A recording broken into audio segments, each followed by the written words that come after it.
கட்சி ஆரம்பித்த பிறகு முதல் முறையாக திமுக கூட்டணிக்குள்ளே வந்திருக்குது. தேமுதிக எப்படி பார்க்குறீங்க? திமுக அதிமுகவுக்கு மாற்றாக தான் நான் தேமுதிகவை ஆரம்பிச்சிருக்கிறேன்னு விஜயகாந்த் தன்னுடைய முதல் மாநாட்டில் சொன்னார். அதன் பிறகு தொடர்ச்சியாக அவர் அரசியல் செய்த போதும் அதிமுகவோடு சேருகிற வரை அந்த கருத்தில் உறுதியாக தான் இருந்தார். இது காலம் செய்த கோலம்னு தான் சொல்லுவேன். இந்த காலத்துக்கு ஒருத்தர் ஒரே கொள்கையை ஒரே முடிவோடு எல்லாம் பயணிக்க முடியாது. சவால்கள் நிறைந்த அரசியல் களத்தில் இப்போ தினகரனை நம்ம சொல்கிறோம் இல்லையா, அதிமுகவை மீட்பதற்கு தான் அமமுகன்னு சொன்னவர் இன்னைக்கு அதுக்கான அவசியம் இல்லைங்க அப்படின்ற மாதிரி ஒரு இடத்துக்கு வந்துடாருன்னா அதுவும் காலம்தான் அவங்களை கொண்டாந்து தள்ளுது. அப்படி ஸோ இப்போ இல்லை, எங்களுக்கு 2016 பழம் நழுவி பாலில் விழப்போகுதுன்னு தலைவர் சொன்னார்னு பிரேமலதா சொல்கிற அளவுக்கு 10 ஆண்டுகளுக்கு முன்பே அந்த வாய்ப்பு வந்துச்சு. விஜயகாந்த் உடல்நலம் சரியாக இருந்திருந்தால் ஒருவேளை அப்பயே கூட நடந்திருக்கலாம். ஏதோ அவங்கள ஒரு எள்ளி நகையாடணுங்கிறதுக்காக நான் இதை சொல்லலை. அரசியல் அப்படிதான். என்ன சார் அப்படி சொன்னீங்களே, இன்னைக்கு இப்படி சொல்றீங்களேன்னா யாரை பார்த்து யாரும் கேள்வி கேட்கறதுக்கு தகுதியும் இல்லை, அதில் அர்த்தமும் இல்லை. அதனுடைய ஒரு வெளிப்பாடு தான் இது. மற்றபடி ஏதோ கொள்கை முரண்கள் அல்லது கொள்கை ஒத்து போச்சு, இன்னைக்கு தான் திமுக கொள்கை நேற்று ஏதாவது மாற்றி ஒரு பிரிண்ட் அவுட் வந்திருக்கா?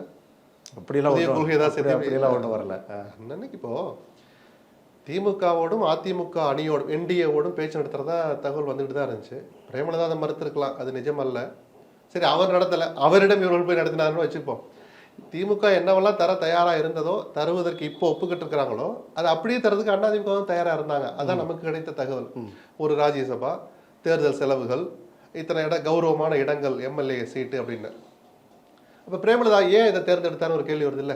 பெரும்பாலான எங்களுடைய கட்சி நிர்வாகிகள் திமுகவுடன் போறதுதான் விரும்பினாங்கன்னு சொல்லியிருக்கிறார். நிஜமும் அதுதான். ஏன் 10 இடம் கிடைச்சி 7-8 ஜெயிக்கிறது திமுக சாத்தியம், 15 இடம் கொடுத்தா கூட ஒரு 5வது தேர்மாங்கிறது சந்தேகம் அப்படின்னு அதிமுகவில். அப்படின்னா இந்த பார்வை இருக்குல்ல, 4 முனை போட்டி உறுதியான பிறகு அதிமுக அங்கம் வகிக்கிற என்டிஏவோடு பயணிப்பதில்லைன்னு விஜய் முடிவெடுத்த பிறகு 4 முனை போட்டி உறுதியாச்சு.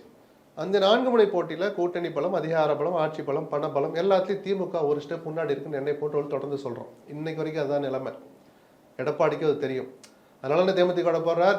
விஜய் கொடி பறந்த போது சிக்னல் கிடைச்சிருச்சுன்னு சந்தோஷப்பட்டார். ஏன்னா இருக்கிற அணி 10ஆதுன்னு. டாக்டர் அன்புமணி வந்த பிறகு, தினகரன் வந்த பிறகு அதிமுக அணி வலுப்பெற்றதுங்கிறத யாருமே மறுக்க முடியாது.